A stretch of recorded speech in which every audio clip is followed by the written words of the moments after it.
Austin, Texas is a long way from Hollywood, but the team at Edge of Reality, based in the capital of the Lone Star State, are keeping in touch with the Incredible Hulk film crew, including director Louis Leterrier, as they bring to life the video game adaptation of the film.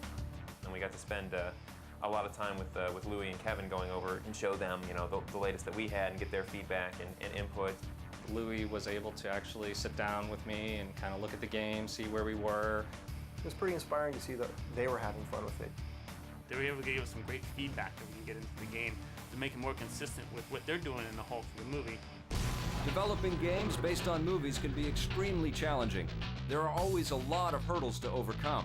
It just takes longer to do a video game, and you need different things at different times. And so, syncing up those timelines, sometimes it works out great, sometimes, a thing here slips through the cracks. Particularly when you're working with a movie game, you kind of have to work backwards, because the thing that's set in stone is this will ship with the movie, because we want everybody coming out of the movie theater excited about Hulk to be able to pull this off the shelf and play it at home.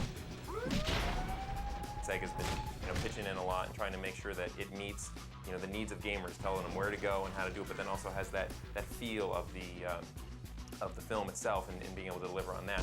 However, as many challenges as a movie tie-in can present, making big games based on big movies also has its rewards. Being able to do a creative project without limits can actually sometimes be quite choking, because you don't know what to do first. So what you do is you accept sort of the frame, the constraints on what you're doing. And that's an ingredient, and a lot of times that can spark creativity. We're building our CG version, they're building theirs, and there's some back and forth, and we want to get reference and pass it back and forth. The movie guys take a look at what the game's doing, and so we've gone through some iteration and revisions. Marvel is there with us, the whole time, giving us advice on what sort of directions they might want to see. We've been working with Marvel pretty closely on these characters, and they've been supplying us with concept art and renders of their characters. Although the game follows the story arc of the film, it also has to expand on the story in order to offer more interactive experiences.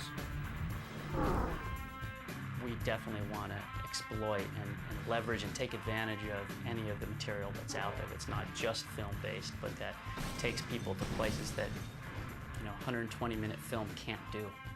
Taking our own content, our own storylines, and working with us to figure out how it fits in with the reality of the movie and the truism of the Marvel Universe.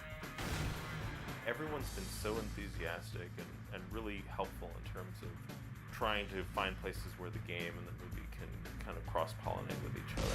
With a solid partnership between filmmaker and game developer, Marvel and Sega have ensured a product based on mutual respect, admiration, and constant collaboration.